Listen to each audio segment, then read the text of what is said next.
मकान में माधव अपनी पत्नी पार्वती और बेटे आर्यन के साथ रहता था। माधव दिन भर दूसरों के बागानों में पसीना बहाता, तब जाकर शाम को उसे 550 रुपये की दिहाड़ी मिलती थी। एक शाम माधव घर लौटा और थकावट में बोला, पार्वती, आज शरीर बहुत टूट रहा है, जरा पानी देना। पार्वती पानी लेकर आई और माधव ने आज की कमाई उसके हाथ में रखी। पैसे गिनते हुए पार्वती की चिंता बरा आ गई।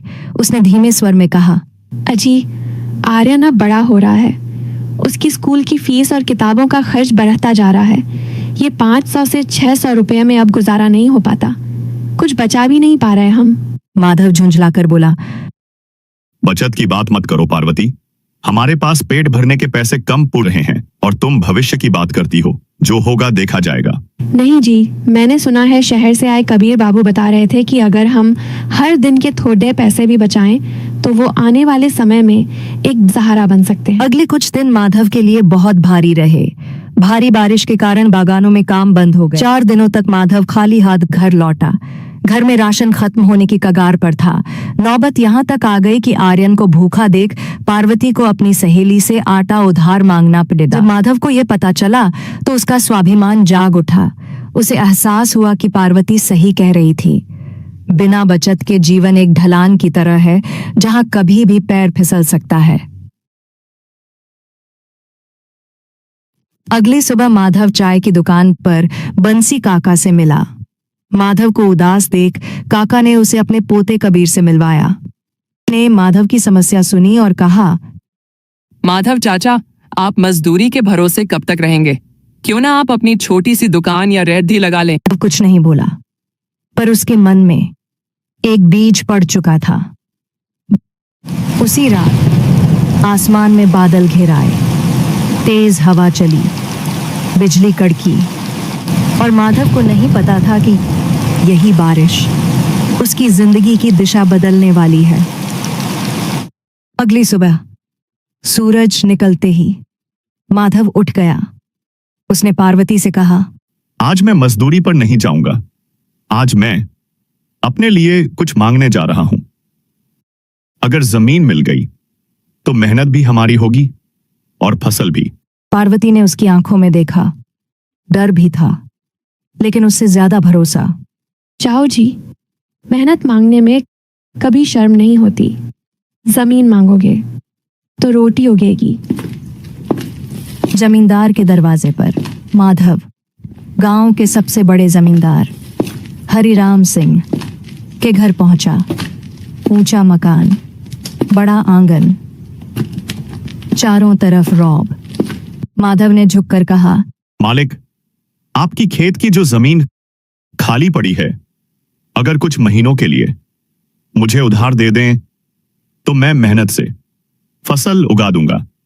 आधी फसल आपकी, आधी मेरी। हरिराम सिंह हंसा। वह हंसी तानों से भरी थी। तू मजदूर है माधव, खेत संभालना तेरे बस का नहीं, लेकिन ठीक है, देख लें तेरी मेहनत। अगर कुछ नहीं होगा तो 1 पैसा नहीं मिलेगा। माधव ने सिर झुका दिया, लेकिन आंखों में आग जल रही थी। खेती की शुरुआत। अगले ही दिन माधव खेत में उतर गया। उसने खुद हल चलाया, खुद बीज डाले। पसीना मिट्टी में मिला, सूरज सिर पर चढ़ता और ढल जाता। लेकिन माधव नहीं रुकता।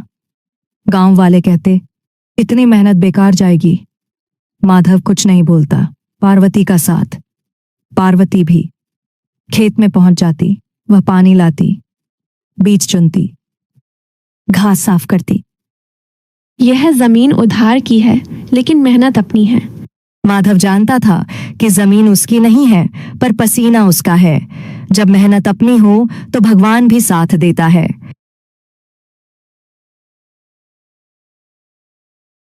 कुछ ही हफ्तों में फसल लहलहाने लगी और पूरा खेत हरियाली से भर गया।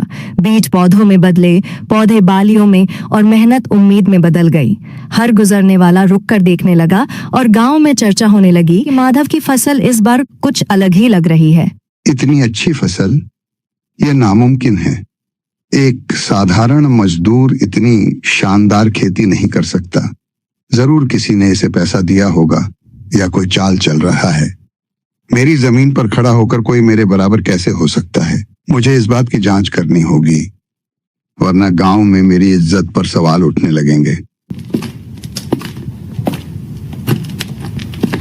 अरे, तुमने इतनी अच्छी फसल कैसे उगा ली?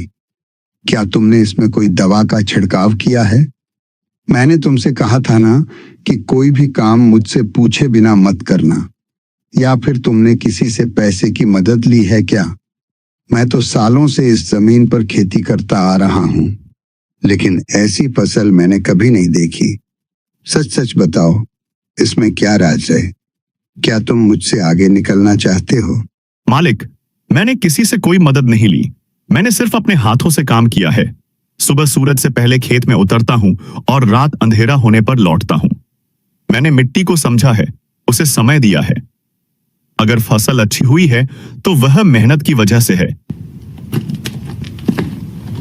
कटाई का समय आया तो गांव के लोग खुद चलकर मदद को आए। हंसी, मेहनत और उम्मीद के बीच फसल कटकर बोरों में भरी गई। कर बाजार पहुंचा। वहां लोगों ने फसल देखी, तारीफ की और अच्छे दाम दिए। पहली बार माधव ने इतने पैसे एक साथ देखे।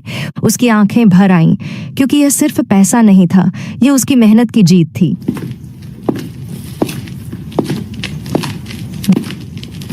उस शाम वह थका हुआ लेकिन खुश होकर घर लौटा और पैसों का छोटा सा ढेर पार्वती के सामने रख दिया। ये पैसे हमारे लिए बहुत बड़ी जिम्मेदारी हैं। हमें जल्दबाजी नहीं करनी चाहिए। समझदारी से खर्च करेंगे, थोड़ा बचाएंगे और भविष्य के बारे में सोचेंगे।